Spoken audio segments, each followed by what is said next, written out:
DJ எனக்கு மேல காமெடியா இருப்பார் போல. யாரு டிஜே? எங்க டிஜே போட்டுருக்காங்க? வாங்க, கபாலி ஸ்டைல்லே இருக்கீங்க.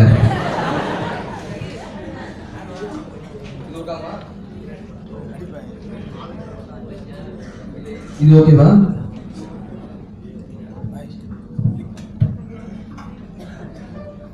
எண்ணிய முடிதல் வேண்டும், நல்லவை எண்ணல் வேண்டும், திண்ணிய நெஞ்சம் வேண்டும், தெளிந்த நல் அறிவு வேண்டும், பண்ணிய பாவமெல்லாம் பருதி முன் பணியை போல நன்னிய நின்று நின்று நசிந்திடல் வேண்டும் என்றாய். டயத்துக்கு வர வேண்டும். உண்மையிலே ஒரு பெரிய மகிழ்ச்சி, இந்த மேடைக்கு வந்ததுல ஒரு பெரிய மகிழ்ச்சி. இன்னும் எதிர்பாராத மேடை. சார் ரஞ்சித் சார் சொன்ன மாதிரி ஒரு எதிர்பாராத மேடை. காலையில ஒரு 7:30 மணிக்கு தூங்கிட்டு இருக்கும்போது எழுப்பினார். சார் உங்களுக்கு இன்னைக்கு சென்னை சில்க்ஸ் நிகழ்ச்சி வந்துருங்க. ஷூட்டிங்காவது ஒரு நாளைக்கு முன்னாடி சொல்லிடுவாங்களே. சென்னை சில்க்ஸ்ல ரொம்ப சிறப்பான நிகழ்ச்சி. இன்னும் சொல்லணும்னா, எத்தனையோ மேடைகளுக்கு போய் நாங்க பேசி இருந்தாலும் எனக்கு எந்த ஒரு மேடையிலும் ஏற்படாத ஒரு மன நிறைவும் மன மகிழ்ச்சியும் ஆனந்தமும் சந்தோஷமும் குதூகலமும் உண்மையிலே எதிர்பாராத ஒரு வாய்ப்பினால் சென்னை சில்க்ஸில் ஏற்பட்டு உண்மையான விஷயம். ரஞ்சித் சார்ல இருந்து எல்லாருமே ஆர்கனைஸ் பண்ண எல்லாருமே, இன்னும் என்னை அழைத்துட்டு வந்து எல்லாருமே ஒரு நட்புறவோடு பேசி ஏதோ நம்ம சொந்த வீட்டுல பேசக்கூடிய ஒரு உணர்வு இந்த மேடையில ஏற்பட்டு. அண்ணே உட்காந்து கேட்கலாம். சரி, அவங்க எதுக்கு அங்க நின்றுட்டு இருக்காங்க, பேசுறது நல்லா இருந்தா கேட்போம், இல்லாட்டி அப்படியே செக்ஷனை பார்த்துட்டு அப்படியே கிளம்புவோம். அப்படி கரெக்டானே? உண்மையிலே சொல்லணும்னா, இந்த வீட்டுலலாம் ஏதாவது ஸ்பெஷல் டிஷ் பண்ணணும் அப்படின்னு வச்சிருப்போம் இல்லையா? அதை லைக் ஏதாவது பூரி பண்ணணும், இல்ல பிரியாணி பண்ணணும்னு வச்சிருப்போம். அன்னைக்குன்னு பார்த்து நமக்கு நாடா புயல் வந்துடும், வர்தா புயல் வந்துடும், எதுவும் பண்ண முடியாது. கடைசி என்ன பண்ணுவாங்க, ரவா உப்புமா பண்ணி சமாளிப்பாங்க. பல பேர் வீட்டுல ரவா உப்புமா மட்டும்தான் மெயின் டிஷ்ஷாவே இருக்கு. அந்த மாதிரி இன்னைக்கு என்னுடைய பாசத்துக்குரிய அண்ணன் தேவகோட்டை ராமநாதன் அண்ணன் இன்னைக்கு வர வேண்டியது. மிகப்பெரிய தமிழ்நாட்டினுடைய மிகப்பெரிய பேச்சாளர். அவர் இன்னைக்கு வர முடியல. எப்போ வேணாம் சார், எப்போ வேணாம். அவர் பார்க்கும்போது எனக்கு கொஞ்சம் ஆச்சரியமா இருக்கட்டும். ராமநாதன் வர வேண்டிய தமிழ்நாட்டில் இருக்கக்கூடிய மிகப்பெரிய ஒரு நல்ல ஒரு பேச்சாளர். அவருக்கு பதிலா இன்னைக்கு அவரு வந்துருவார். இன்னொரு ஒரு மணி நேரத்துல வந்துருவார். எங்கெல்லாம் நீங்க தொலைக்காட்சியில பாத்துருக்கீங்களா? பார்த்தது இல்ல, அது வரைக்கும் இல்ல, தப்பிச்சிட்டீங்க. முதல்ல இந்த கேள்வி நான் எங்க போனாலும் கேட்டுருவேன். ஒரு பையன் ஒரு மேடையில கேட்கும் போது சொன்னேன், உங்க தொலைக்காட்சியில பாத்துருக்கீங்களா அப்படின்னு. அண்ணே பாத்திருக்கேனே அப்படின்னா. எனக்கு சந்தோஷமா இருந்துச்சு. எந்த சேனல் அப்படின்னு? நேஷனல் ஜியோகிராபிக் சேனல் அப்படின்னா. குரங்கு பிடிச்சி குரங்கு வித்தியா நடந்துகிட்டு இருக்கட்டும். அந்த வகையில உண்மையிலே நல்ல ஒரு மகிழ்ச்சிகரமான வேலை. நல்ல சிரிப்பதற்கு தயாரா எல்லாருமே? ஒரு மணி நேரம் சிரிச்சு வித்தியாசமான முறைகள்ல பேசிக்க போறோம். நான் மட்டும் இங்க பேச போறது இல்ல, எல்லாருமே சேர்ந்து உரையாட போறோம். சரியா? ரெடியா? ரெடியில உட போறீங்களா அப்படின்றீங்களா? சரி, இப்படி வச்சுப்போம். இந்த பக்கம் ஃபுல்லா ஏ டீம். ஓகேவா சார்? ஏ டீம் இல்ல ஏ டீம் தான். இதான் இந்த பக்கம் ஃபுல்லா ஏ டீம், இந்த பக்கம் ஃபுல்லா பி டீம். சரியா? சரி, இப்ப எந்த பக்கத்துல இருந்து அதிகமான கைத்தட்டலோட நம்ம நிகழ்ச்சி ஆரம்பிக்கிறோம் பார்க்க போறோம். ரெடியா? இருங்க, 1 2 3 சொல்லணும். காலையில அவர் பாவம் 9 மணிக்கு ஆபீஸ்ல 7 மணிக்கே பஞ்ச் பண்ணிடுவார் போல. பஞ்ச் பண்ணிட்டு முன்னாடி நின்றுட்டு இருவாரு. சரி, ரெடி 1 2 3 80.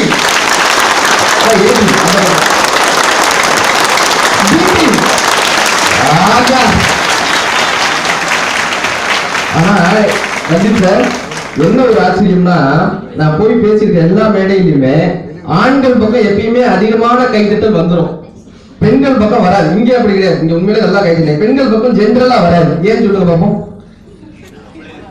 ஆம்பளைக்கு பிடிக்காதா? அவங்க கைத்தட்டு பிடிக்காதா? ஜென்ரலா ஆண்கள் பக்கம் நல்லா ரசிச்சு கை கட்டுவாங்க, பெண்கள் பக்கம் கையை தட்ட மாட்டாங்க. பேர் வச்சுப்பாங்க. ஏன் சொல்லுங்க பாப்போம். மேக்கப் கலைஞ்சிரும். 1 மணி நேரம் போட்டு லிப்ஸ்டிக் போட்டு கொண்டோம். உண்மையிலே நல்ல ஒரு மகிழ்ச்சிகரமான ஒரு வேலை. ஏன்னா நகைச்சுவைக்கான சந்தர்ப்பங்கள் இன்னைக்கு குறைஞ்சிருச்சு இல்லையா? நாங்க போய் ஜோக்ஸ் எல்லாம் போய் எடுக்கலாம் மாட்டோங்க. போயிட்டு இந்த நெட்ல எழுதுறதோ அந்த மாதிரி எடுக்கலாம் மாட்டோம். எப்பவுமே நல்லா பேசுவேனே, நல்லா பேசுவேன். இது பரவாயில்ல சார். அதாவது அவராது ஒருத்தரா போனாரு எப்பயும். இதான் ஜென்ஸோட பிளஸ். போனா ஒருத்தரா போவாங்க. இதே லேடிஸ் பக்கம் போக பாருங்க, வரும்போது ஒவ்வொருத்தரா வருவாங்க. போகும்போது ஆடி போவோம் அப்படின்னு ஒரு 10 பேர் இருக்கு. அந்த மாதிரி இல்ல, நல்லா தான் பேசுவேன். இருக்கட்டும். அந்த பக்கம் பின்னாடி நின்றுக்கிறவங்க கேட்போம். அப்படிதானே? சரி, இருக்கட்டும். எப்பவுமே நாங்க தான் சொல்லுவோம், ஜோக்ஸ்னா இது கொஞ்சம் எனக்கு கம்ஃபர்டா இருக்கும் சார். இதை எடுத்துக்கிறேன். இதான் அது ஏதோ ஒரு தனிப்பட்டு பேசுற மாதிரி இருக்கு. இதுனா கொஞ்சம் கம்ஃபர்டா இருக்கும். சரி, எப்பவுமே நாங்க சொல்லுவோம், ஜோக்ஸ் நாங்க போய் தேடுறதுலாம் கிடையாது. இந்த மாதிரி நடந்த ஒரு விஷயங்களை இப்படி ஒரு 4 பேர் பிடித்த ஒரு 4 பேரோட பகிர்ந்துக்கிறது தான் நகைச்சுவை. எங்க நிகழ்ச்சி மகாபலிபுரத்துல வச்சிருந்தாங்க சார். சென்னையில மகாபலிபுரத்துல எங்களோட நிகழ்ச்சி. ஜப்பான்காரங்க வந்திருந்தாங்க. அவங்களுக்கு நம்ம தமிழ் பேசினாலே புரியாது, வித்தியாசமா இருப்பாங்க. ஜப்பான்காரங்க பாத்தீங்களா ஒரு மாதிரி சப்ப முக்கம் ஜாலவாயமா தினுசா இருந்தான். நான் பேசிக்கிட்டு இருந்தேன்.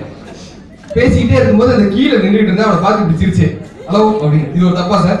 அண்ணே வாங்க, அப்படியே பழனி முருகன் மாதிரியே இருக்காரு. நெட்டி நிறைய நீரோட அருமையா இருக்கு.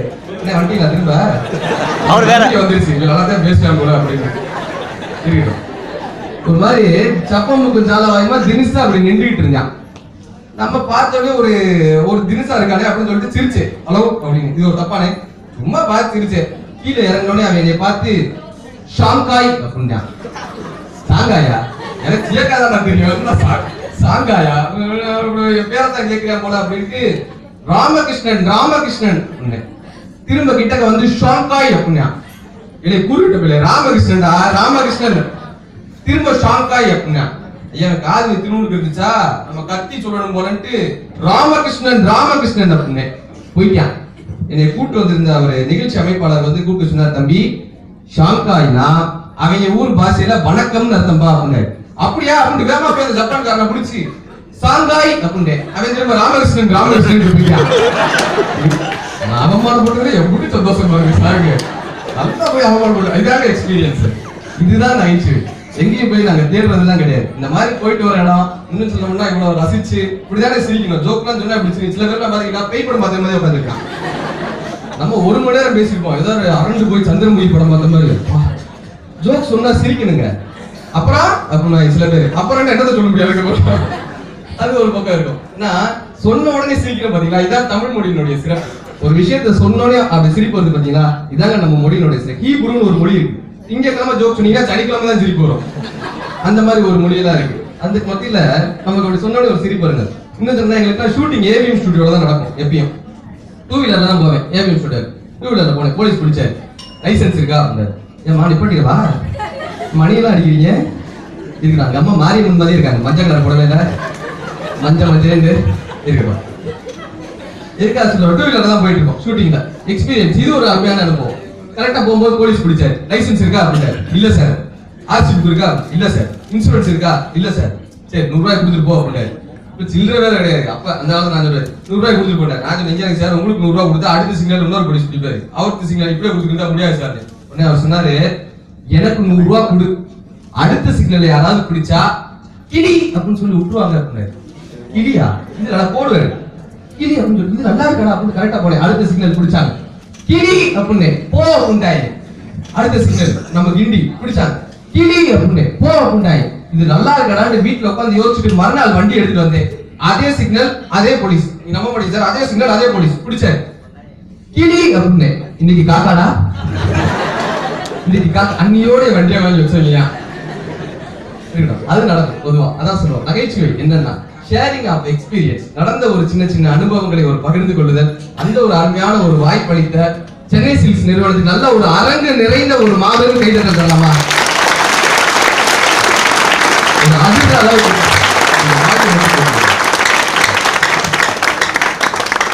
உண்மையிலே ஒரு பெரிய மகிழ்ச்சி. என்ன இன்னைக்கு வளர்ந்து வர நிறுவனம் உண்மையிலே சென்னை இந்தியா வளர்கிறது அப்படின்னா இன்னும் சொல்லணும்னா இந்த புடவை எங்க எடுத்தீங்க அப்படின்னு கேட்கும்போது சென்னை சில்க்ஸில் எடுத்தேன்னு சொன்னா அந்த புடவைக்கும் பெருமை, அந்த புடவையை கட்டி இருக்கிற பெண்மணிக்கும் பெருமை இல்லையா? இன்னைக்கு போற இடங்கள்லாம் இது சென்னை சில்க்ஸில் எடுத்த புடவைன்னு சொன்னாலே அந்த பெண்மணிக்கு பெருமை. அந்த ஒரு நிறுவனத்துல பேசுறதுக்கான ஒரு வாய்ப்பு, பெரிய ஒரு மகிழ்ச்சி. அதுவும் சிரிப்பதற்கான ஒரு சந்தர்ப்பம். நல்லா சிரிக்கக்கூடிய ஆடியன்ஸ் இப்படிதான் இருக்கணும். சில சமயம்லாம் நாங்க போய் ஜோக சொல்லிட்டு பாடாடுவோம். எங்களை கூப்பிட்டு இலக்கியம் பேசுங்க ஒரு மேடையில. சரி இலக்கியம் பேசுறோமா அப்படின்னு மேடைக்கு ஏறி வாடிய பயிரை கண்ட பொழுதெல்லாம் வாடினாரே வள்ளலார் அப்படின்னு முன்னாடி இருந்து ஒரு பெரியவர் அப்படின்னு அப்படி ரசிக்கிறாராம்.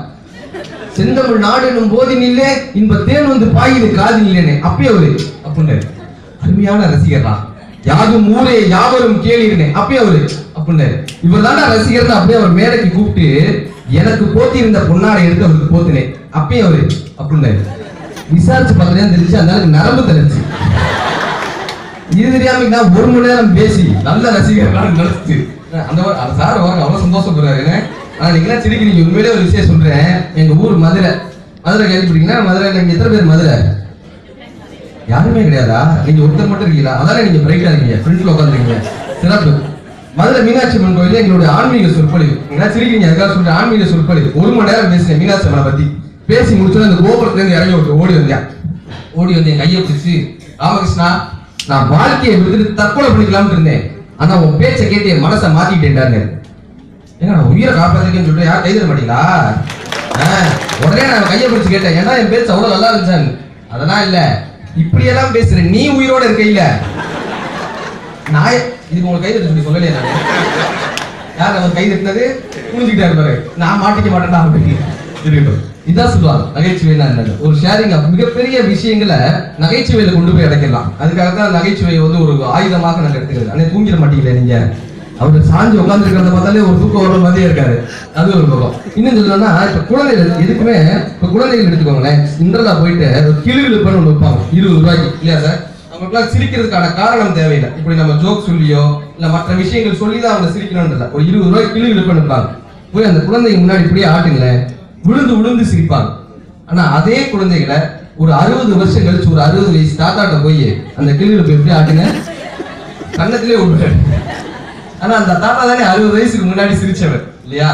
ஒவ்வொரு முறை நம்ம சிரிக்கிறப்பையும், ஒவ்வொரு முறை நம்ம உற்சாகமாக இருக்கும்போது நம்ம உற்சாகம் அடைவோம். சிரிக்கிறவங்களை பார்த்தா இன்னொருத்தவங்களுக்கு பிடிக்கும், சிரிக்கிறவங்களோட பேசும்போது இன்னொருத்தவங்களுக்கு பிடிக்கும். வைரமுத்து அழகா சொல்லுவார், காதலின் முன்னுரை சிரிப்பு, கடனின் மூலதனம் சிரிப்பு, விலங்கை கழித்த மனித மிச்சம் சிரிப்பு, சிறு சிறு சொர்க்கம் சிரிப்புன்னு. ஒரு கஸ்டமர் வர்றாங்க, சிரிச்சுக்கிட்டே புடவை எடுத்து காமிச்சீங்கன்னா தான் இருக்கும். புடவை வந்தீங்கன்னா வாங்க அப்படின்னா வரமாட்டாங்க இல்லையா? ஒரு சிரித்த முகத்தோடு ஒரு பேசும்போது, ஒரு சிரிச்ச முகம், ஒரு கடன் கேட்க போறான், ஒரு 2000 ரூபாய் கொடுங்க கொடுப்பானா? இல்ல. எப்பயுமே ஒரு சிரித்த முகத்தோடு ஒரு பேசும்போது ஒரு மகிழ்ச்சி. ஏன்னா சில பேர்லாம் பாத்தீங்கன்னா நரசிம்மராவ் மாதிரியே இருக்கான். எவ்வளவு சொன்னாலும் ஒரு நரசிம்மராவ் வந்து உருண்டே இருப்பாங்க. பாத்தீங்கன்னா நரசிம்மராவ் அந்த காலத்துல சேலத்துக்கிட்ட ஒரு நிகழ்ச்சி போய் 30 ஜோக் சொன்னேன், ஒருத்தரும் சிரிக்கல. 31 ஜோக் சொன்னேன், முன்னாடி இருந்து ஒரு பெரிய ஒரு ககன்னு தெரிச்சாரு. சரி அவர் வேகமா மேடைக்கு கூப்பிட்டு, எங்க என் ஜோக் அவ்வளவு நல்லா இருந்துச்சாங்க. அதெல்லாம் இல்லடா, நீ முதல் சொன்ன ஜோக்குக்கே இப்பதான் அர்த்தம் வந்துச்சு அப்படின்ட்டாரு. தபால் போட்டு சிரிப்பாங்க. அந்த மாதிரி சொன்னோடனே ஒரு சிரிக்கிறது, ஒரு நகைச்சுவை, அது ஒரு சந்தோஷம். அதான் சொன்ன குழந்தைகள் கிட்ட இருக்கக்கூடிய விஷயம் அவ்வளவு அருமையா இருக்கும். போயிருக்காரு தமிழ் வாத்தியார் கிளாஸ்ல இலக்கணம் நடத்திட்டு இருந்தாரு. தம்பி, இலக்கணத்துல பாத்தீங்கன்னா ஆண் பால் பெண் பால்னு 2 இருக்கும் இல்லையா? நடத்திட்டு இருந்தாரு. தம்பி, அன் அன் அன் அப்படின்னு முடிஞ்சா அது ஆண்பால், பேர்ல வந்து அன் அன் அப்படின்னு முடிஞ்சா அது மாறும். உதாரணத்துக்கு பாத்தீங்கன்னா ராமன், கந்தன், கடம்பன், இப்படி அன் அன் அன் அப்படின்னு முடிஞ்சா அது ஆண்பால் அப்படின்னா. நம்ம போய் எந்திரிச்சான், சிம்ரன் இது என்ன பால் அப்படின்னா போனார். இதனால நம்மளே இத்தனை நாள் யோசிச்சது இல்லை. 2வது பீரியட் இங்கிலீஷ் வாத்தியார் போனார். தம்பி, வருடத்தின் முதல் மாதம் ஜனவரி, சரி 2வது மாசம் பிப்ரவரி, 10வது மாசம் என்னண்டு, 10வது மாசம் டெலிவரி அப்படின்னா. நம்ம பேருக்கு கிரியேட்டிவ் அதுவும் சொன்னோம்னா வீட்டுல உட்காந்து ஹோம்ஒர்க் மாதிரி எழுதிட்டு போவாங்க. சில பேர் பாத்தீங்களா, இங்க எத்தனை பேர் ஸ்கூல்ல கடைசி பெஞ்ச்? நான் வந்து ஸ்கூல்ல கடைசி பெஞ்சுங்க. இங்க எத்தனை பேர் கடைசி பெஞ்ச்? எல்லாமே ஒரு கடைசி பெஞ்சில தான் உட்காந்துருக்கேன். சார் மட்டும் தான் முன்னாடி பெஞ்சில் உட்காந்துருக்காரு நினைக்கிறேன். சிறப்பு. நான் கடைசி பெஞ்சில் இருக்கிறவங்க எப்பவுமே பாத்தீங்கன்னா சார் ஒரு கிரியேட்டிவாவே இருப்பாங்க. பாத்தீங்களா, படிச்சுட்டு போனவே ஒரு பக்கம் எழுதிக்கான். நம்ம ஆளுக்கு போயிருப்பாங்க ப்ரிப்பேரா இருக்காது, 400 பக்கம் எழுதி வச்சிருக்கா. நீ தான் கேள்வியே கேட்க கூடாதா அப்படின்னு மனசுக்கு போயிருக்கா. கரெக்டா கேள்வி கேட்டாங்க, சிமெண்ட் பொருட்கள் எதை எதை கொண்டு தயாரிக்கப்படுகிறது? நான் பையன் பதில் எழுதினான், சிமெண்ட் பொருட்கள் எதை எதை கொண்டு தயாரிக்கப்பட வேண்டுமோ அதை அதை கொண்டு தயாரிக்கப்படுகிறது. கரெக்ட் மாதிரி இருக்கு. 2வது கேள்வி, கஸ்தூரி பாய் குறிப்பு வரைக. நம்ம போய் எழுதினா கஸ்தூரி பாய், இது நல்ல பாய். இது மடக்கலாம் சுருட்டெல்லாம் குடும்பத்தோட எடுத்துட்டு போய் மொட்டை மாடியில் படுத்து தூங்கலாம். பாக்குறாரு, அங்கதான் ஆரம்பிக்கியா கஸ்தூரி பாயின் வகைகள். ஓலப்பாய், குடிசப்பாய், ரூம் பாய், அந்த பாய், இந்த கடைசியா முடிச்சான் கஸ்தூரி பாய், வாஜ்பாய் கூட பெரியது. அவரு ஜன்னல் உடைச்சிட்டு வெளியே போய் விழுந்தாரு. வெட்பாத்துக்கு போனேன், என்னங்க ஒருத்தன் கஸ்தூரி பாயை பத்தி கேட்டா 1.5 பக்கத்துக்கு எழுதிருக்கியா? அவர் சொன்ன, உனக்காவது பரவாயில்லப்பா, 1.5 பக்கம் எழுதிருக்கான். எனக்கு ஒரே வார்த்தையில முடிச்சிட்டான். என்ன? கஸ்தூரி பாய் அல்ல கேர்ள் அப்படின்னு முடிச்சிட்டான். எங்க நம்ம பேங்களோட கிரியேட்டிவ்னஸ், அதுக்காக சொல்றேன். இன்னும் சொன்னா அந்த பரீட்சை பிடிச்சப்ப ஜெனரலாவே பாத்தீங்கன்னா பசங்க வந்து 10 மார்க் வாங்கினாலும் சந்தோஷமா இருப்பான். ஆனா பொண்ணுங்க 99 மார்க் வாங்கியிருக்கும், 1 மார்க் போயிருச்சே உட்காந்து வருத்தப்பட்டு இருப்பாங்க. பாத்தீங்களா, ஒரு பொண்ணு உட்காந்து தேம்பி தேம்பி அழுதுட்டு இருந்து. இவர் போய் கேட்டாரு, ஏன் அழுகிறாரு? Sir 98 mark sir. 2 mark sir, 2 mark போயிடுச்சு சார். அழுவாதம்மா, அழுவாத. பேர் அழுகுற, இது காப்பரிச்ச விட்டா அரைப்பரிச்ச விட்டா 3 பரிச்சை வாங்கிக்கலாமா, ஏன் அழுகுற? திரும்பி பார்த்தாரு. நம்ம போய் உட்காந்து கொக்க சிரிச்சுக்கிட்டா. போய் கேட்டாரு, என்னடா 100க்கு 100 வாங்கிட்டியா? இல்ல சார், அந்த பொண்ணு விட்ட 2 மார்க் நான் வாங்கியிருக்கேன். ஏன்னா 2 மார்க் வாங்கிட்டு இந்த சிரிக்கிறியே, உனக்கு வெக்கமா இல்ல அப்படின்னாரு. அவன் நான் வெறும் ரோல் நம்பர் எழுதி கொடுத்தேன், அதை திருத்தி 2 மார்க் போடுறது நீராய வைக்கப்படணும். நாகத்துக்கு வைக்கப்படணும். வெள்ள பேப்பர் திருத்தி 2 மார்க் கொடுத்துருப்பா. அது நடக்கும் பொதுவாகவே. அதான் சொல்லுவாங்க ஸ்கூல்ல எப்பயுமே 2 குழந்தைகளை கம்பேர் பண்ணக்கூடாது. அதுக்காக சொல்ற விஷயம் அது. நான் ஒவ்வொருத்தருக்கும் ஒவ்வொரு திறமை இருக்கும் அப்படிவாங்க இல்லையா? எல்லாருமே படிச்சா மட்டும்தான் அறிவாளின்றது அர்த்தம் கிடையாது. இப்போ ஒரு காட்டை எடுத்துக்கிறோம், இங்கேயுமே அது பொருந்தும். ஒரு காடை எடுத்துக்கோங்களேன், சிங்கம் இருக்கும், புலி இருக்கும், நரி இருக்கும், கரடி இருக்கும், கழுதை இருக்கும். ஒவ்வொரு மிருகங்கள் இருக்கு இல்லையா? ஒவ்வொரு மிருகங்களுக்கும் தனித்தனியான இண்டிவிஜுவாலிட்டி இருக்கும் இல்லையா? தனித்தனி இண்டிவிஜுவாலிட்டி இருக்கும். குரங்கு எடுத்துக்கிட்டீங்கன்னா வேகமாக மரம் ஏறும், சிங்கம் எடுத்துக்கிட்டீங்கன்னா அருமையான முறையில போய் வேட்டையாடும்.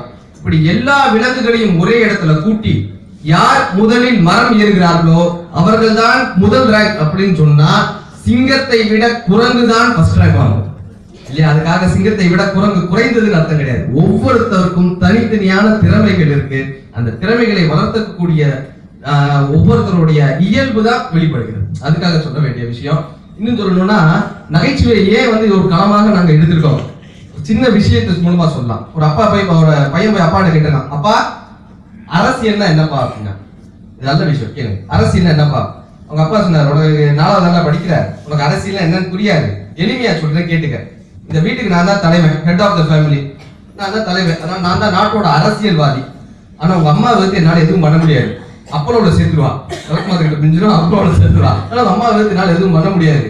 இந்த வீட்டை கூட்டத்துக்கு பதிலாக உங்க அம்மா நாட்டோட அதிகார வர்க்கம், ஆபீசர்ஸ் அதிகார வர்க்கம். இந்த வீட்டை கூட்டத்துக்கு வேலைக்கார பொண்ணு, இது நாட்டோட தொழிலாளர் வர்க்கம். எதிர்காலமே தெரியாம அழுது பத்தியா உன் தங்கச்சி பாப்பா, இது நாட்டோட எதிர்காலம் அப்படின்னு. அவன் ஏதோ ஹிஸ்டரி வாத்தியார் பாடம் நடத்துறான்னு அந்த அண்ணன் மாதிரியே தூங்கிட்டான். இனி இந்த இதை கேட்க மாட்டோம்டா அப்படின்னு தூங்கிட்டான். அன்னைக்கு நைட் அந்த சின்ன பாப்பா, தங்கச்சி பாப்பால அது அழுகிட்டு இருந்துச்சு. வேமா போய் அவங்க அம்மா எழுப்பினேன், அம்மா எந்திரிமா. அவங்க அம்மா எந்திரிக்கல. சரி வேமா போய் அவங்க அப்பாவை பார்த்தேன். அவங்க அப்பா நைட்டு 12 மணிக்கு வேலைக்காரி காலை சொல்லிட்டு இருந்தாரு. எனக்கு என்ன பண்றதுன்னு தெரியல. இங்கே எங்களுக்கு ஓடி வந்து தூங்கிட்டான். மறுநாள் போய் அப்பாட சொன்னான், அப்பா எனக்கு இன்னைக்கு அரசியல் என்னன்னு தெரிஞ்சிருச்சுவா. என்னடா அப்படின்னாரு. இந்தியாவின் எதிர்காலம் அழுது கொண்டிருந்தது. இதை கண்டு துடித்த இளைஞன் அதிகாரிகளிடம் ஓடினான். அதிகாரிகள் அங்கே தூங்கிக் கொண்டிருந்தார்கள், அவர்களை எழுப்ப முடியவில்லை. இதை கண்டு துடித்த இளைஞன் அரசியல்வாதிகளிடம் ஓடினான். அரசியல்வாதிகள் அங்கே தொழிலாளர் வர்க்கத்தை சுரண்டி கொண்டிருந்தார்கள். இளைஞன் என்ன செய்வதென்று தெரியாமல் ஓடி ஓடி ஓடி ஓய்ந்து போனான். இறுதி வரை இந்தியாவின் எதிர்காலம் அழுது கொண்டே இருந்ததுன்னு சொல்லி முடிச்சான். மிகப்பெரிய விஷயங்களை நகைச்சுவையில் கொண்டு போய் அப்படி சேர்க்க முடியும். அந்த இளைஞனின் வருத்தத்துக்கு ஏற்றாப்புல அந்த இந்தியாவினுடைய கண்ணீரை துடைக்கிறது ஒவ்வொரு இளைஞர்களான நம்மளுடைய கடமை. உண்மையிலேயே அதை இங்க இருக்கக்கூடிய சாதனை இளைஞர்கள் செய்கிறீர்கள் நம்பிக்கை இருக்கு. இளைஞர்கள்னா அது வயதை பொறுத்து கிடையாது இல்லையா, மனதை பொறுத்து.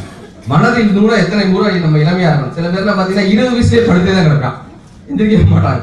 60 வயசுலயே ஆக்டிவா இருக்கிறவங்க இருக்காங்க. இன்னும் சொன்னா எதுக்காக இந்த நகைச்சுவை? ஒரு கல்யாண மேடை, உலகத்திலேயே பெரிய கொடுமை இந்த பேச்சாளர்களுக்கு என்னன்னு பாத்தீங்கன்னா, கல்யாண மேடையில பேசுறது. அங்க நம்ம மட்டும்தான் பேச்சாளரா இருப்போம், ஆனா நம்ம பேசவே முடியாது. மத்தவங்க எல்லாம் பேசிட்டே இருப்பாங்க, வாங்க உட்காருங்க அப்படின்னு அவர் பேசிக்கிட்டு இருக்காங்க. ஒரு கல்யாண மேடை இப்ப ஏறி இப்ப பேசிட்டு இருக்கேன். இந்த கிஃப்ட் கொடுக்குறவங்க அப்படியே ஏறினாங்க. ஏறி என்னைய ஓரமா தள்ளி தள்ளி நான் அந்த ஸ்டேஜுக்கு இந்த ஓரத்துக்கு போய் நின்றேன். உட்காந்து எனக்கு உட்காந்து பேசுவோம், நான் வந்ததுக்கு பரவாயில்ல அப்படின்னு பேசிட்டு இருந்தா அங்கிருந்து ஒரு பாட்டி வந்துச்சு. தம்பி அந்த ரூம்ல யாருமே இல்லை, அங்க போய் பேச, ஏன் வழியில நின்றுகிட்டு இருக்க, தனியா பேசுறா வந்து போறோம். அந்த கல்யாண மேடைகள்ல பொதுவாகவே நடக்கும். நம்ம இடத்தையாவது ஒண்ணு பண்ண அந்த மேடையில இப்படி பேசிட்டு இருக்க ஒரு சின்ன பையன் வந்து பின்னாடி கிள்னா, டேய் என்னடா பின்னாடி திரும்ப ஃப்ரெண்ட் சொல்றான், டேய் மனுஷன் தாண்டா. கிள்னதும் கிள்ளிட்டு நீ மனுஷன் தாண்டான்னு உன கூட்டு கேட்டேன், என்னடா என்னை பார்த்தா உனக்கு மனுஷன் மாதிரி தெரியல, வேற என்ன மாதிரி தெரியுது சொன்னா, இல்லனே எங்க கிட்ட எல்லாம் யாருமே பேச மாட்டாங்க என்றால் நாங்க போகோ சேனலும் சுட்டி டிவியும் தான் பாத்துக்கிட்டு இருப்போம். அந்த போகோ சேனல்ல நாய் நரி பண்ணி குரங்கு மட்டும் தான் கண்டினியூஸா பேசிக்கிட்டே இருக்கும். நீங்களும் இப்படியே பேசிக்கிட்டே இருக்கீங்களா, நீங்க ஒருவேளை குரங்கோ அப்படின்னு நினைச்சேன். எதுக்காக சொல்றாரு? சிரிக்கிறதுக்காக சொல்லுங்க. உண்மையான விஷயம் என்னன்னா, மதுரையில எங்க ஊருக்கு போயிருக்கேன் ஒரு சொந்தக்காரங்க வீட்டுக்கு. அந்த வீட்டுல 30 பேர் உட்காந்து கார்ட்டூன் சேனல் பார்த்துருந்தாங்க. வீடு பூரா உட்காந்து நான் பார்த்த குடும்பமே லூஸ் குடும்பம் பையன் போனா கார்ட்டூன் சேனல் அப்படி பார்த்துட்டு இருக்காரு. பார்த்தா 1.5 வயசு பையன் கையில ரிமோட் இருக்கு. அதை புடுங்கினா வீடு வீடுன்னு அழுகிறான். சைக்காலஜி டாக்டர்ஸ் என்ன சொல்றாங்க தெரியுமா? வீட்டுல குழந்தைகள் இருக்கிற சைக்காலஜி டாக்டர்ஸ் என்ன சொல்றாங்க, அந்த குழந்தை வந்து அந்த டிவியை பார்க்கும்போது டிவியில நாய் பேசும், நரி பேசும், குரங்கு பேசும், பன்னி பேசும். அப்படியே அவன் திரும்பி அப்பாவையும் அம்மாவையும் பாக்குறான். அப்பா பேஸ்புக்ல உட்கார்ந்து இருக்காரு, அம்மா வாட்ஸ்அப்ல உட்கார்ந்து இருக்கு. இவன் திரும்பி பார்க்கிறான். பேசவே தெரியாத நாயும் நரியும் பன்றியும் குரங்கும் மனிதனை போல் பேசுகிறது. பேச தெரிந்த மனிதன் நாயும் நரியும் பன்றியும் குரங்கும் போல் அமர்ந்து இருக்கிறானே. அந்த குழந்தை அப்படி திரும்பி பார்க்கலாம். வீட்டுல பேச மாட்டாங்க. ஒரு புதுக்கவிஞர் எழுதினார், எப்பயுமே நட்பு மலரணும்னா பேசிக்கொள்ளணும், பேசியே கொண்டக்கூடாது. அது பாத்தீங்கன்னா பேசிக்கொள்ளணும். ஒருத்தருக்கு ஒருத்தர் நட்பு மலரணும்னா பேசணும். இன்னும் சொல்லணும்னா வீட்டுல எல்லாம் அந்த பேசக்கூடிய விஷயங்கள் அதிகமான முறையில இருக்கணும். அந்த காலத்துல வீட்டுக்குள்ள பாத்தீங்கன்னா பில்டிங் ஸ்ட்ரக்சர்னு ஒண்ணு இருக்கும், ஃபேமிலி ஸ்ட்ரக்சர்னு ஒண்ணு இருக்கும். பாத்தீங்கன்னா வீட்டுல பாத்தீங்கன்னா மாமா, பெரியப்பா, அத்தை, சித்தப்பான்னு ஒரு கூட்டு குடும்பமாக வாழ்ந்தாங்க. ஒரு வீட்டுல பாத்தீங்கன்னா 20 மெம்பர்ஸ் இருப்பாங்க. இது ஃபேமிலி ஸ்ட்ரக்சர், அதாவது ஜாயிண்ட் ஃபேமிலியாக இருந்தாங்க. ஆனா அந்த காலத்து வீடுகள்ல போய் பாத்தீங்கன்னு வச்சுக்கோங்க, ஊர்ல எல்லாம் போய் பாருங்க, பாத்ரூம் டாய்லெட் வீட்டுக்குள்ள வச்சு கட்ட மாட்டாங்க. வீட்டுக்கு வெளியே துளசி மாடம் தாண்டி அந்த பக்கம் வச்சிருப்பாங்க. கரெக்டா? இருக்கிற எல்லாருமே நோட் பண்ணிக்கோங்க. அந்த காலத்துல பாத்ரூம் டிட்டாச்சா இருந்தது, ஃபேமிலி அட்டாச்சா இருந்தது. இன்னைக்கு ஒவ்வொருத்தர் வீட்லயும் பாத்ரூம் அட்டாச்சா இருக்கு, ஃபேமிலி பூரா டிட்டாச்சா இருக்கு. ஃபேமிலி பூரா டிட்டாச்சா பேச மாட்டாங்களே. 80 கோடி ரூபாய்க்கு ஓஎம்ஆர்ல வீடு வாங்குறான். 80 கோடிக்கு ஓஎம்ஆர்ல வீடு வாங்கி வீட்டுக்கார அம்மாவும் ஆபீஸ் போயிருதுங்க, குழந்தைய கிரீச்சில விட்டுருதுங்க, அப்பா அம்மாவை முதியோர் இல்லத்துல விட்டுருதுங்க, வீடு பூட்டியே கிடக்கு. யாருக்கு அந்த 80 கோடி ரூபாய் வீடு இல்லையா? ஒரு பையன் போய் காலிங் பெல் அடிச்சது, கதவை திறந்தா அம்மா கூப்பிட்டான், அம்மா யாரோ ஒரு அங்கிள் பெட்டியோட வந்து நிக்கிறாரு. அந்த அம்மா வந்து பாத்துச்சு, அது அங்கிள் இல்லைன்னா அவங்க அப்பே 7 வருஷம் கழிச்சு அமெரிக்கால வந்துருக்கான் போல. வீட்டுக்காரர் கூப்பிட்டாங்க, ஏங்க இன்னைக்கு நான் எங்க அம்மா வீட்டுக்கு போறேன், என் தங்கச்சிக்கு வளகாப்பு, நான் எங்க அம்மா வீட்டுக்கு போறேன், ஒரு ஃபங்க்ஷனுக்காக போறேன். நீங்க என்ன பண்ணுங்க, சாயந்தரம் பையனை கூட்டி வந்து ஹோம்ஒர்க் எல்லாம் சொல்லி கொடுங்க. சரிம்மா, உங்க கரெக்டா ஹோம்ஒர்க் எல்லாம் சொல்லி, ஏமா ஹோம்ஒர்க் சொல்லி கொடுக்க தெரியாதா? போமா. எங்க ஹோம்ஒர்க் கரெக்ட், ஏமா ஹோம்ஒர்க் எனக்கு சொல்லி கொடுக்க தெரியாதா? எத்தனை நாள் இருந்து ஹோம்ஒர்க் சொல்லி கொடுக்குற? போமா அப்படின்ற. இந்த அம்மா எல்லாம் ஃபங்க்ஷன் எல்லாம் முடிச்சுட்டு சாயந்தரம் வர்றாங்க வீட்டை விட்டு. இவர் அந்த பையனை போட்டு அந்த அடி அடிக்கிறாரு. அவன் ஓடியா கிடந்து இழுத்து அடிக்கிறாரு. என்னது நம்ம ஏங்க அந்த பையனை போட்டு இந்த அடி அடிக்கிறீங்க? ஏன் அந்த பையனை இந்த அடி அடிக்கிறீங்க? என்ன பிள்ளை வளர்த்துருக்க? என்ன பிள்ளை வளர்த்துருக்க?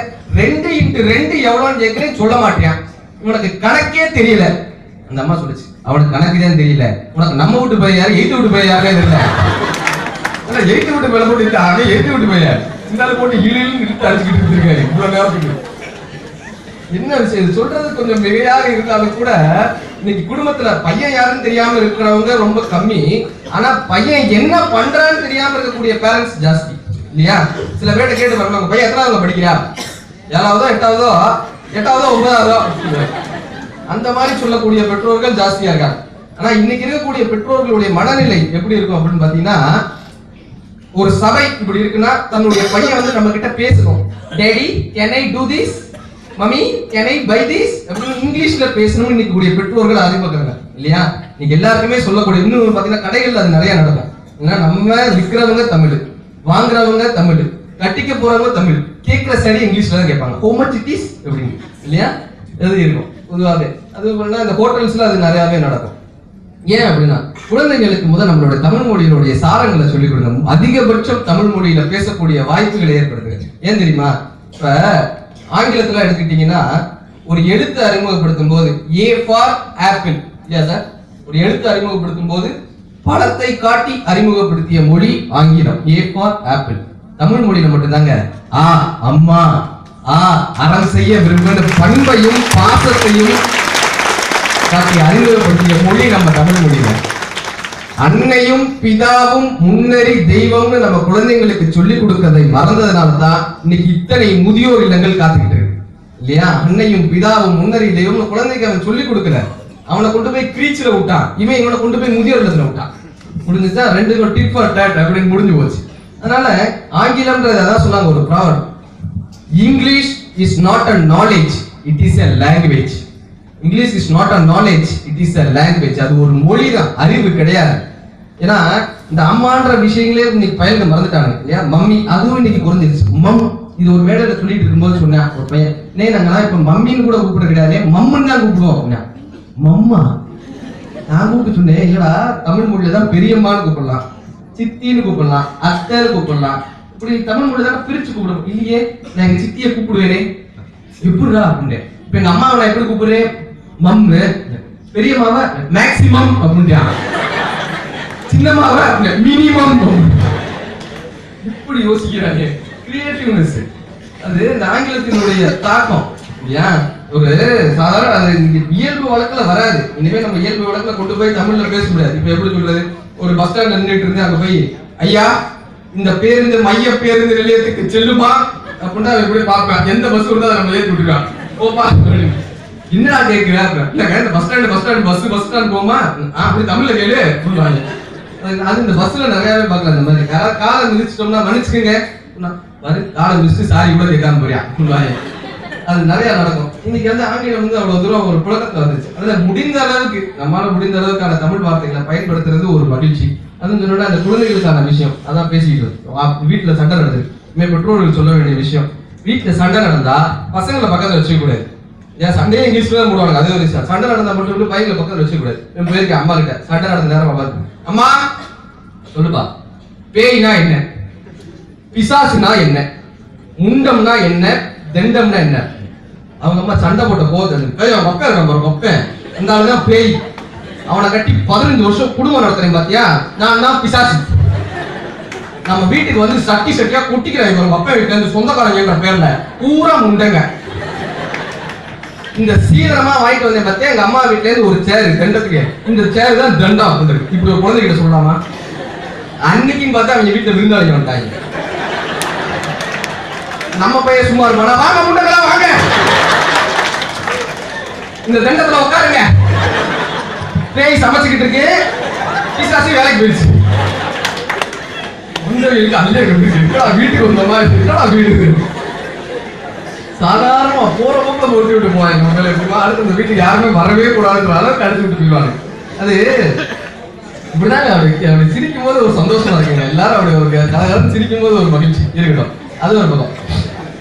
எதுக்காக சொல்லுவோம், போற போக்குல இருக்கணும். எங்க வீட்டுல எங்க தெருவுலாம் ஒரு பெருசு இருந்தார், எங்க போனாலும் வாயை வச்சுட்டு சும்மாவே இருக்க மாட்டாரு.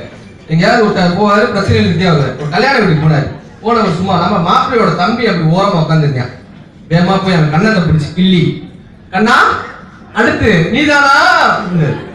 அது எல்லா பிரச்சனைகளுக்குமே இருக்கும். கல்யாணத்துக்கு போனா பாத்தீங்கன்னா அடுத்து நீதானா அப்படின்னு அந்த பேருக்கு அர்த்தமாயி போச்சு. அடுத்து மாப்பிள்ளை ஹனிமூன் கிளம்பி போனாரு. இந்த பேரு சும்மா இல்லாம மாப்பிள்ளையோட தம்பி அவன் கண்ணத்தை பிடிச்சி கிள்ளி, கண்ணா அடுத்து நீதானா. இவனுக்கு அடிமாய் போச்சு. எப்படியாவது பெருச பையன் நினைச்சுக்கிட்டான். அப்பன்னு பார்த்து பெருசோட சம்சாரம் செத்து போச்சு. பையன் துக்கத்துக்கு போனேன், பெருசு உட்காந்து ஓண்டு அழுதுகிட்டு இருந்தாரு. வேகமா போனேன், பெருசு கண்ணத்தை பிடிச்சிக்கலாம், கண்ணா அடுத்து நீதானா. பெருசு அங்கேயே காத்துட்டாங்க. நம்ம பேரு யாரும் ஒண்ணு சொல்றோம்னா போற போக்குல அது ஒண்ணு. இன்னும் சொல்லணும்னா எதுக்காக இந்த மாதிரியான சிரிப்புக்கான சந்தர்ப்பங்கள் தேவை? கால மாற்றங்க. ஏன் நீ சிரிக்கிறதுக்கான சந்தோஷம்லாம் இல்ல. யோகா கிளாஸ் ஒன்று வச்சிருக்காங்க. இந்த திருவான்மியூர் பீச், பெசன்ட் பீச் எல்லாம் போய் பாத்தீங்கன்னா குரூப்பா நின்று சிரிச்சுக்கிட்டு இருக்கான். ரொம்ப பயமா இருக்கு, வேற ஏதோ டிவி கொண்டுட்டோமா அப்படின்னு. அதை கேட்கப்ப உண்மையான விஷயம் என்னது சொல்றாங்க சைக்கிள் வீட்டுல, ஒவ்வொரு முறை நம்ம சிரிக்கும் போதும் நம்ம உடம்புல ஊரு சுட்டு ரத்தம் ஊறுதாங்க. ஒவ்வொரு முறை நம்ம சிரிக்கிறப்போ இதை கேட்டுட்டு நம்ம பாட்டு மொட்டை மாடிக்கு போய் நின்று சொன்னா ரத்தம் ஊறாது. பக்கத்து வீட்டுக்காரங்க ஓடிக்கலாம், நமக்கு ரத்தம் நல்லா ஊறட்டும் அப்படின்ட்டு போய். இன்னொன்னு, நம்ம சிரிக்கும் போது நம்ம முகம் அழகா தெரியுமாங்க.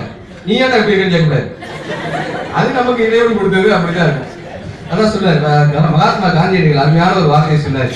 எனக்கு மட்டும் நகைச்சுவைன்ற ஒரு உணர்வு இல்லாது இருந்திருந்தால் நான் என்றோ இறந்திருப்பேன் அப்படின்னார் மகாத்மா காந்தியடிகள். ஏன்னா ஒவ்வொரு முறை நம்ம சிரிக்கும் போதும் நம்ம சவப்பட்டிலேருந்து ஒரு ஆணி பிடிக்கப்படுகிறது அப்படின்னாங்க. ஒரு அருமையான ஒரு பணம். நல்லா முடிந்த அளவுக்கு சிரிக்கணும், ஸ்ட்ரெஸ் இது பண்றது. இன்னும் கேட்ட விஷயங்களாக இருந்தாலும் பரவாயில்ல, சிரிப்பதற்கு நம்ம தயாரா இருக்கணும். அவ்வளவுதான். கேட்ட விஷயங்களா இருக்கட்டும், இந்த கேட்ட ஒரு பழைய ஜோக்காக இருக்கலாம், பழைய காமெடி சீன்ஸாக இருக்கலாம், பார்க்கவே நம்ம சிரிக்கணுங்க. சிரிப்பதற்கு நம்ம எப்பயுமே ஒரு ஸ்டிமுலேட்டடா தயாரா இருக்கும். கோவப்படுறதுக்கு எல்லாரும் தயாரா இருக்கும்ல. இல்லையா? ஒரு பஸ்ல என்னங்க வெயில் அடிக்குது, அப்புறம் வெயில் அடிக்கும் பேசவே முடியாது. வள்ளுவர் சொல்றாரு, சினம்னா என்னன்னு. சினத்தை பொருள் என்று கொண்டான் தீது நிலத்தரைந்தான் கைப்பிழையாதற்று அப்படின்னா. எப்படி நம்ம நிலத்துல அடிச்சா கை வெடிக்குமோ அந்த மாதிரி சினம்ன்றது சேர்ந்தாரை கொள்ளி அப்படின்னா. நம்மளை வந்து பிடிக்கவே பிடிக்காது யாருக்குமே.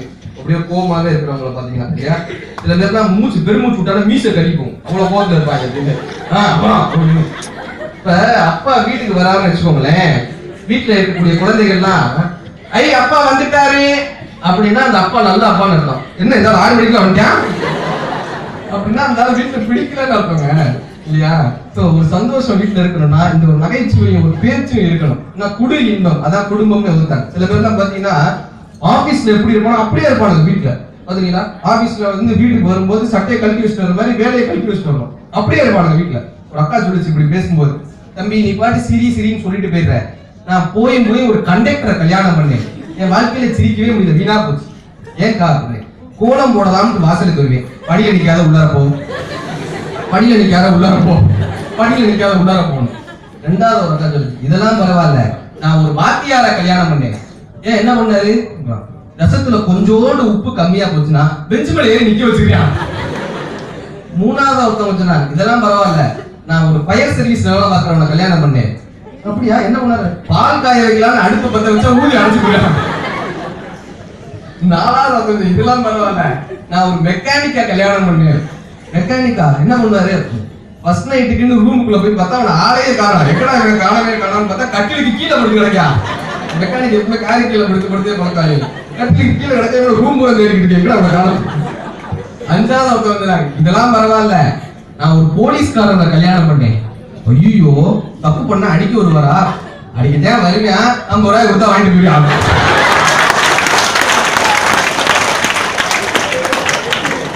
சில்லற தட்டுவாங்க ரொம்ப 50 ரூபாயே கிடைக்க மாட்டேங்குது. ஆறாவது ஒருத்தவங்க, இதெல்லாம் பரவாயில்ல, நான் ஒரு அரசியல்வாதியை கல்யாணம் பண்ணிட்டு நான் படுற அவஸ்தை. என்ன பண்ணாரு, எப்ப ஏதாவது மீட்டிங் முடிச்சுட்டு வீட்டுக்கு வருவான், வந்தோடனே என் கொண்டைய பார்த்தோடனே அவனுக்கு இந்த மைக்கு ஞாபகம் வந்துருக்கு. கரெக்டா திரும்ப அன்பு மனைவியே உறங்கி விட்டாய, அருமை குழந்தைகள் எல்லாம் தூங்கி விட்டா. 18ஆம் ஆட்டத்தில் பொன்னாடை கொடுத்தவர்கள் போக்காக தூங்குறான்.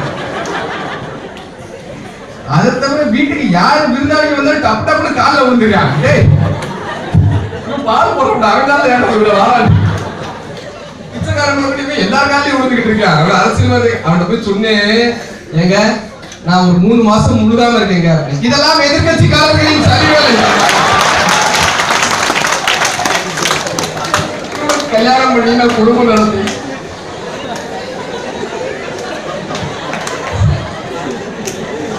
என்னன்னா சிரிச்சு குடிங்க, இதாங்க ஒரு சிரிப்பு அலை. இவங்களை கல்யாணம் பண்ணி நான் குடும்பம் நடத்தி அதாங்க சொல்லுவாரு வள்ளுவர். என்னன்னா அக்கா பாருங்க பக்கத்துல அடிச்சு சிரிக்கிறாங்க, இந்த மாதிரி சிரிக்கிறது இதாக்கா எங்களுக்கு சந்தோஷமே. உண்மையிலே ஒரு கலைஞருக்கான உண்மையிலே சொல்றேங்க, இத்தனை வருஷம் நான் வந்து ஒரு 12 வருஷமா நான் என்னுடைய மேடைகள் நிகழ்ச்சி நடத்திட்டு இருக்கேன். 12 வருஷத்துல எந்த ஒரு மேடையிலும் நான் இந்த மாதிரி ஒரு ரசிகர்களை பார்த்ததே கிடையாதுங்க. அவ்வளவு ரசிகர். என்ன ஒரு ஆச்சரியம்னா, இப்ப ஷூட்டிங்லாம் நடக்கும், ஷூட்டிங்ல எல்லாம் பாத்தீங்கன்னா எங்களுக்கு கேமரா வச்சுட்டு போயிருவாங்க, யாரும் சிரிக்கிறாங்க சிரிக்கலாம் நாங்க கவலைப்பட மாட்டோம், நாங்க பாட்டு பேசிக்கிட்டு இருப்போம். 1 மணி நேரத்துக்கு இங்க பத்தி கவலை கிடையாது, ஆடியன்ஸே இருக்க மாட்டாங்க, அதனால நாங்க பேசிக்கிட்டு இருப்போம். பல மேடைகள் அப்படிதான் நடக்கும், யாரும் இருக்க மாட்டாங்கன்னா கூட நாங்க பேசிக்கிட்டு இருப்போம்னு வச்சுக்கோங்க. உண்மையிலே இவ்வளவு ரசித்து சிரிக்கக்கூடிய ஒரு மக்கள் மத்தியில பேசுறதே ஒரு மகிழ்ச்சிங்க. சேலத்துக்கிட்ட ஒரு நிகழ்ச்சி போய் பேசிக்கிட்டு இருக்கேன், நல்லா சிரிச்சுக்கிட்டு இருந்தாங்க எல்லாரும். நல்லா ஒரு 4-5 பெண்கள் வந்து முன்னாடி உட்காந்து அதே மாதிரி தட்டி தட்டி சிரிச்சுக்கிட்டு இருக்காங்க. ஒரு பாட்டி அங்கிருந்து எந்திரிச்சு வந்துச்சு, ஏடி தம்பி மதுரையில இருந்து வந்து பேசிக்கிட்டு இருக்காரு, நீங்க என்ன இழுச்சுக்கிட்டு இருக்கீங்க, தம்பி நீ பேசுப்பா, நீங்க சிரிக்காம நான் பாத்துக்கிறேன். கையெடுத்து கும்பிட்டேன், தாயே போய் உட்காருக்கா, உன்னை அப்பள ஆஸ்பத்திரியில சேர்க்காம நான் விட மாட்டேன், போய் உட்காருக்கா. அப்படி நடக்குங்க அது. அந்த மாதிரி உண்மை வந்து சொல்லணும்னா ஒரு மேடம் பார்த்தா ஒரு அக்கா முன்னாடி இருக்கிறவங்க போட்டு அமுக்கு தட்டி அடிச்சுட்டு சிரிக்குது. நான் பாக்குறேன் என் ஜோக் இவ்வளவு பெரிய ஜோக்கு கிடையாது, ரொம்ப ஜோக்கு, அதுக்கு இந்த அக்கா இப்படி சிரிக்குது, அட்டி அட்டி அடிச்சுட்டு சிரிக்குது. கடைசியா விசாரிச்சு பார்த்தா தெரியுது முன்னாடி உட்காந்துருக்கு மாமியாரு. நான் சொல்ற ஜோக்கு காரணமா வச்சு அது அந்த அடி விழுந்துருச்சு. அதாவது நம்ம கொடு இன்பம்ங்க. குடும்பம்னா போய் இந்த மாதிரி விஷயங்கள் கொடு இன்பம். வீட்டுக்காரருக்கு ஆபீஸை முடிச்சுட்டு வரும்போது கோபமா பேசக்கூடாதுன்னு சில பேர் சொல்லி வைப்பாங்க இல்லையா. ஒரு கரெக்டா வேலையை முடிச்சுட்டு வந்திருக்காரு. இந்த அம்மா ஆரம்பிச்சிருக்காங்க, ஏங்க வீட்டுல அரிசி இல்ல, வீட்டுல பருப்பு இல்ல, வீட்டுல உப்பு இல்ல, வீட்டுல புளி நிப்பாரு. எப்ப பார்த்தாலும் இல்ல நொல்லா குடும்பம் ஒரு குடும்பமா. இனிமே எப்ப வந்தாலும் இருக்கு இருக்கு இருக்குன்னு சொல்லு, அப்பதான் குடும்பம் வரும். சரிங்க, மறுநாள் ஆபீஸ் முடிச்சுட்டு வந்தேன். இந்த அம்மா ஆரம்பிச்சாங்க, அரிசி டப்பா காலியா இருக்கு, உப்பு டப்பா காலியா இருக்கு, புளி டப்பா இப்போ இருக்க பாருங்க இருக்கு. சொன்னா குடும்ப தலைவர்களுக்கு ஒரு தனி சிறப்பு இருக்கும் இல்லையா? கிரியேட்டிவா யோசிக்கக்கூடிய ஒரு தனி சிறப்பு. இப்ப வள்ளுவர் வகுத்தார் எப்படி இருக்கணும் அப்படின்னு. குடும்ப தலைவனுடைய சிறப்பு என்னன்னு வள்ளுவர் வகுத்தார். குறிப்பில் குறிப்புணர்வாரை உறுப்பில் யாது கொடுக்கும் குழல். அதாவது நம்ம ஒரு விஷயம் சொல்லி சொல்லாமலே அதை புரிஞ்சுக்கிறாங்க இல்லையா? நம்ம விஷயம் சொல்லி அதை புரிஞ்சுக்கிட்டா வேற விஷயம், சொல்லாமலே அதை புரிந்து கொள்கிறாங்க இல்லையா? அவங்களுக்கு வந்து எதை கொடுத்தாவது அவங்களை நம்ம கூடயே வச்சுக்கணும். அதான் குறிப்பில் குறிப்புணர்வாரை உறுப்பில் யாது கொடுக்கும் குழல். பேசாமலே கம்யூனிகேட் பண்றது எப்படின்னா, இப்ப வீட்டுக்கு வந்து நம்ம ஃப்ரெண்டை கூட்டிட்டு போறோம்னு வச்சுக்கோங்களேன். அப்படி வீட்டுக்கு நம்ம அப்படி பாக்குறோம், என்ன அர்த்தம்? காஃபி கொண்டுவான்னு அர்த்தம். எனக்கும் காஃபி கொண்டு வா, அவருக்கும் காஃபி கொண்டு வான்னு அர்த்தம். இப்படி பார்த்தோம்னா அந்த அம்மா திரும்பி நம்மள இப்படி பார்த்துச்சுன்னு வைங்களேன், உனக்கு காஃபி கொடுக்கறதே தண்டம், இதுல உனக்கு ஃப்ரெண்டு வேற, அங்க 2 பேர் வெளியே போனா நாயில அர்த்தம். நம்ம உடனே என்ன பண்ணுவோம், அப்படியே சட்டை எடுத்து அப்படி மாட்டிட்டு, சார் அந்த முக்கு கடையில காஃபி சூப்பரா இருக்கும். அவர் இங்கேயும் முக்கு கடை காஃபி தானா, அது நடக்குதா எல்லாமே. அது ஒரு பக்கம். இன்னும் சொல்லணும்னா இந்த மாதிரி சிரிப்புக்கான ஒரு மேடையில சார் எந்த இடத்துல உட்கார கூடாதுன்னு ஒரு விஷயம் இருக்கு இல்லையா? இப்ப பஸ்ல போனோம்னு வச்சுக்கோங்களேன், எங்க உட்கார கூடாதுன்னா இந்த 3 சீட்டு 2 சீட்டு பஸ் இருக்கும் பாத்திருக்கீங்களா? அந்த 3 சீட்டு 2 சீட்டு பஸ்ல நடுவுல உட்காந்துட கூடாது. அந்த 3 சீட்டு இருக்க பஸ்ல நடுவுல உட்காந்துட கூடாது. கரெக்டா பாத்தீங்கன்னா கிளம்புற வரைக்கும் இதா இருப்பாங்க. கிளம்புனா இங்கிட்டு ஒருத்தர் ஜாய்வா, இங்கிட்டு ஒருத்தர் ஜாய்வா. 1 லிட்டர் வாட்டர் பாட்டில் வாங்கியிருந்தேங்க. கரெக்டா இங்க விழுப்புரத்துல இருந்து மெட்ராஸ் வரும்போது அந்த 3 சீட்டு 2 சீட்டு பஸ் எடுத்துப்பாங்க. நிறைய வாட்டர் பாட்டில் வச்சுட்டு கரெக்டா குடிக்கலான்ற போது டிரைவர் ஒரு பிரேக் போட்டாரு. இப்படின்னே இவன் 6 லிட்டர் குடிச்சான். அடுத்த பிறகு இப்படின்னே இவன் 6 லிட்டர் குடிச்சான். வாட்டர் பாட்டில் போய் போட்டு இந்த மாதிரி 3 சீட்டு பஸ்ல உட்காரக்கூடாது. எங்க உட்காரக்கூடாது? 2வது சினிமா தியேட்டர்ல எங்க தெரியுமா உட்காரக்கூடாது? ஏற்கனவே படம் பார்த்திருப்பேன் பாருங்க, அவன் பக்கத்துல போய் உட்காந்துடக்கூடாது. தேவின்னு ஒரு படம் வந்துச்சு சார், பிரபுதேவா சார் படம் தேவின்னு. நானும் என் மனைவி எல்லாம் போய் அந்த படத்தை பார்க்க அவங்க போய் உட்காந்துருக்கோம்.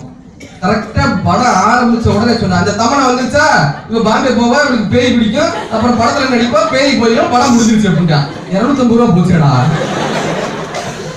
ஏற்கனவே இந்த படம் பார்த்து அவன் பக்கத்துல போய் உட்காந்துக்க கூடாது. அதுவும் பாத்தீங்கன்னா மனைவியோட படத்துக்கு போகும்போது இன்னொரு கான்சியஸா இருக்கணும், குழந்தைகளை யார் வச்சுக்கிறது. இவன் கரெக்டா டைட்டில் கார்டு போட்டோன்னு என் பையன் அழுக ஆரம்பிச்சிட்டான். என் முன்னாடி இப்படி படம் பார்த்துக்கிட்டே இருந்தவன் சொன்னான், படம் இங்க அவன் அழுதுகிட்டு இருக்கான். ஏங்க பிள்ளை அழுகுதுல, தூக்கிட்டு வெளியே போங்க அப்படின்னா. தூக்கிட்டு வெளியே போவாங்க, தூக்கிட்டு வெளியே போங்க, பிள்ளை அழுகுங்க, இவன் உட்காந்து படம் பார்த்துட்டு இருக்கா. சரி நம்ம தான் இதுக்கு போனட்டு தூக்கிட்டு ரே ரே ரே ரே அப்படின்னு வெளியே வந்தா என்னை மாதிரி ஒரு 15 பேர் ரே ரே ரே வெளியே. நான் பார்த்தேன், என்னடா நீங்களுமா சார், நீங்க லேட்டு, நாங்க டைட்டில் கார்டுக்கே வந்துட்டோம். அது ஒரு உட்காருக்கும். சினிமா தியேட்டர் போனா எங்க உட்காரக்கூடாது? ஹோட்டல் போனா எங்க தெரியுமா உட்காரக்கூடாது? இந்த வாஷ் பேஷன் இருக்கு பாத்தீங்கன்னா, அந்த வாஷ் பேஷன் பக்கத்துல உட்காந்துடக்கூடாது. இட்லி எடுத்து அப்பதான் வாயில வைப்போம், உடனே வெளியே போட்டு கை கழுவிட்டு இருப்பாங்க. இந்த இட்லியே வேணாம் அப்படின்னு எங்க சொல்லுறோம். இது அங்க போகக்கூடாது. சிரிப்புக்கான மேடை இருக்குல்ல, இந்த மாதிரியான இடங்கள்ல சிரிப்புக்கான மேடையில் எங்க தெரியுமா உட்காந்துடக்கூடாது? சிரிக்கவே மாட்டாங்க பாத்தீங்கன்னா, அவங்க பக்கத்துல போய் உட்காந்துடக்கூடாது. இப்படி எட்டி பாப்பேன். நம்ம சிரிச்சோம்னா இது ஒரு ஜோக்கு, இதுக்கு சிரிக்கிறேன், இது நமக்கே பயமா இருக்கும். இவ்வளவு சிரித்து நம்ம என்னடா ஜோக் சொல்றது. ஒரு பள்ளிக்கூடத்துல நம்மள பேசுறதுக்காக கூப்பிட்டுருந்தாங்க. ஹெட் மாஸ்டர் வரும்போதே குச்சியை வச்சுக்கிட்டு வாங்க வாங்கலாம், உட்காருங்க, குச்சிலேயே உட்காருங்க. பயணிகளை பார்த்து இவர் இப்ப ஜோக் சொல்லுவாரு, எவனா சிரிச்சீங்க பல்ல பேசுவேன் இருந்தாலும் வச்சுக்கிட்டு நம்ம ஜோக் சொல்ல முடியுமோ. அதெல்லாம் எந்தெந்த இடத்துல பேசக்கூடாது, அதுக்கான ஒரு சந்தர்ப்பம் இருக்கு. அதுக்கான ஒரு விஷயம் சொல்றேன். சொன்னா குடும்பத்தை பத்தி சொல்லிட்டு இருந்தேன். சில பேருக்குலாம் பாத்தீங்கன்னா வீட்டுக்காரர் பேரை வெளியே சொல்லக்கூடாதுன்னு ஒரு வழக்கம் இருக்கும். அந்த காலத்துல பாத்தீங்கன்னா வீட்டுக்காரர் பேரை நாங்க சொல்ல மாட்டாங்க. எதுக்கு நான் உங்க வீட்டுக்கிட்ட ஒரு அக்கா புதுசா குடியதான், நான் போய் கேட்டேன், ஏக்கா புதுசா குடிவந்தீங்க, மாமா பேர் என்ன அப்படின்னு. சொல்ல மாட்டேன் பாரு, அதாவது குறிப்புல சொல்லுங்க நான் புரிஞ்சுக்கிறேன் அப்படின்னு. பழனியில இருப்பாருல, பழனியில அப்படின்னு. பழனியில முருகரா அப்படின்னு. முருகருக்கு இன்னொரு பேரு, முருகருக்கு சண்முகமா அப்படின்னு. கோயில்ல அடிப்பாயில்ல அப்படின்னு. கோயில்ல மணியா அப்படின்னு, 2யும் சேரு அப்படின்னு. சண்முக மணியா அப்படின்னு அந்த நாய் அப்படிதான் கூப்பிடுவாங்க அப்படின்னு. இதுக்கு இந்த அம்மா பேரை சொல்லிட்டு போயிருக்கலாம். இவ்வளவு சுத்தி வளர்ச்சி ஊடகம் போட்டு அதனால ஒண்ணுன்னா கால மாற்றங்க.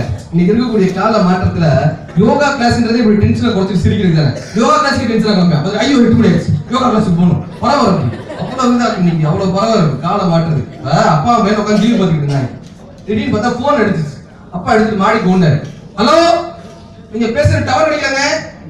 2வது மாடிக்கு போனாரு. சார் நீங்க பேசுற டவர் அடிக்கல.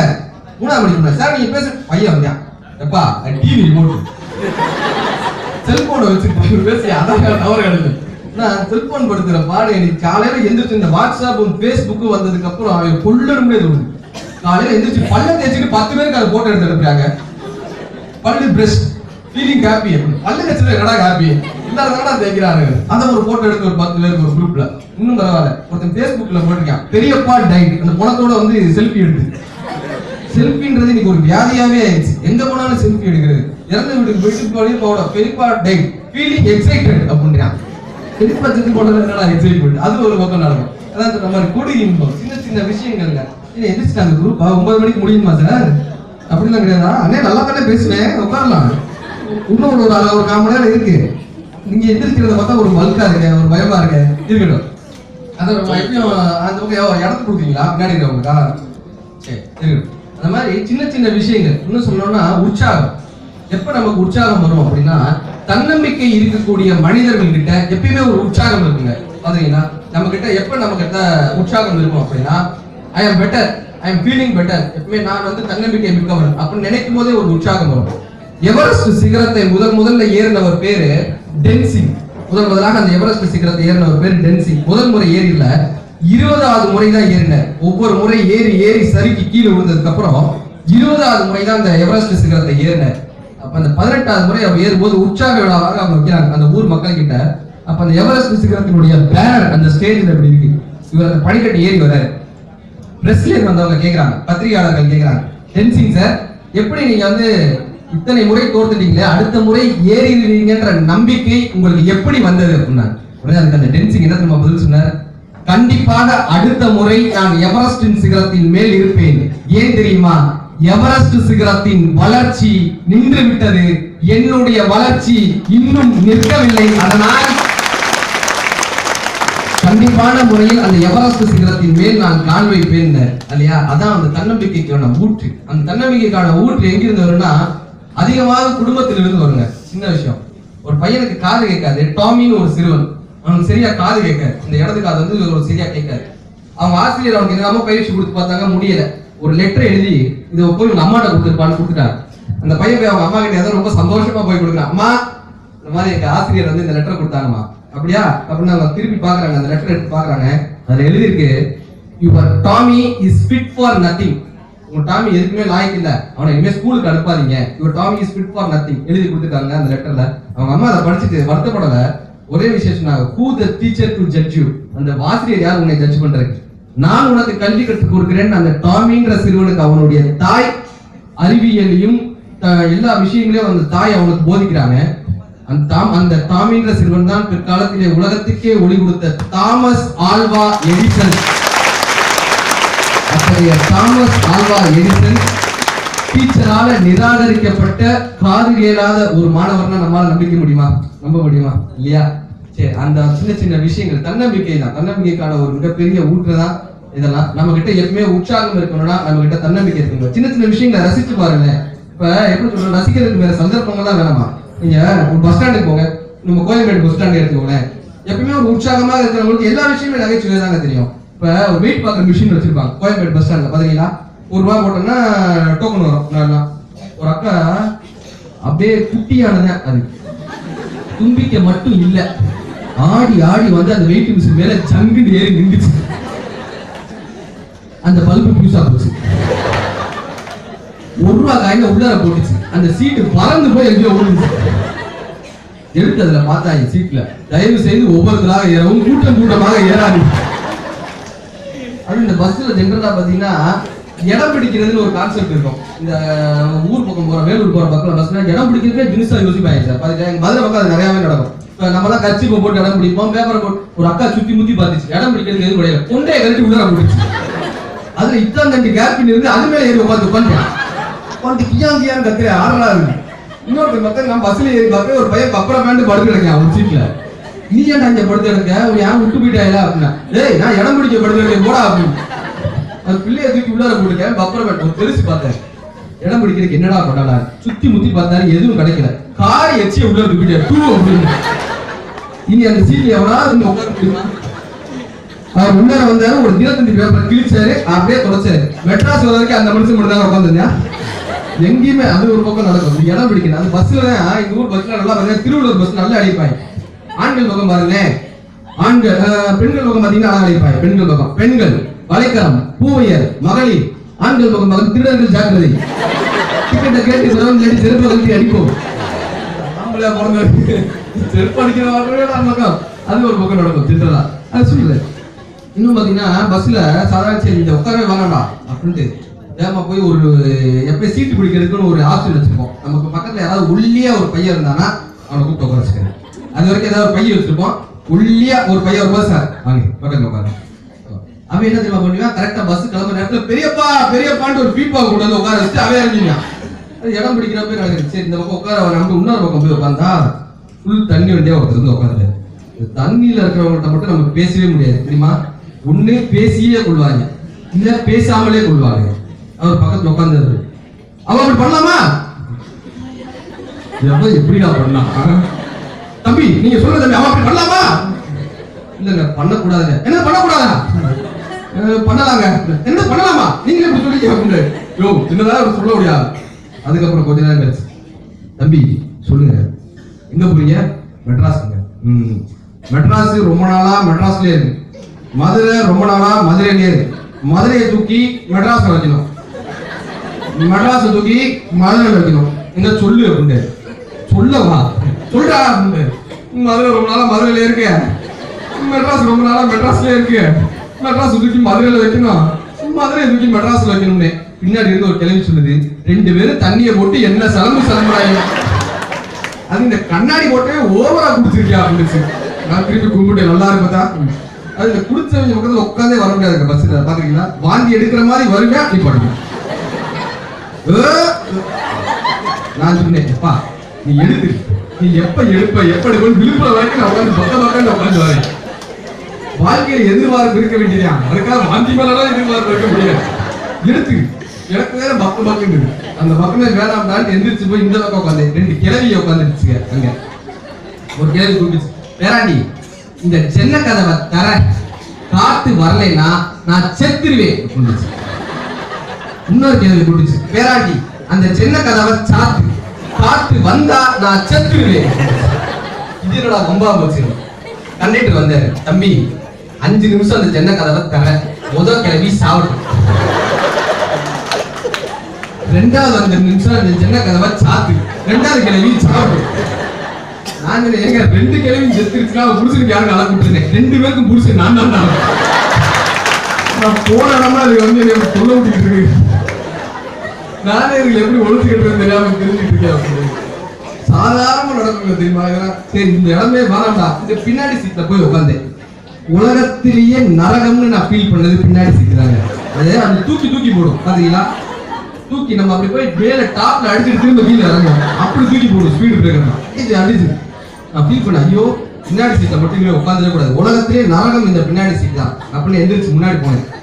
அப்ப நியூலி மேரிடு கப்புள் ஒருத்தர் வந்தாங்க. அப்படி கையை கொடுத்துக்கிட்டு நியூலி மேரிட், அது நீங்க கேட்கலாம் எப்படி அது நியூலி மேரிட் கப்புள் உங்களுக்கு தெரியும் அப்படின்னு. அது கண்டுபிடிச்சிடலாம் தெரியுமா. காற்று கூட நுழைய முடியாத அளவுக்கு 2 பேர் வந்தாங்கன்னா அவங்க நியூலி மேரிட் கப்புள். கணவர் ஒரு 2 அடிக்கு நடந்து பின்னாடி அவங்க வந்தாங்க, 3 அடிக்கு வந்தாங்கன்னா அவங்க வந்து கல்யாணம்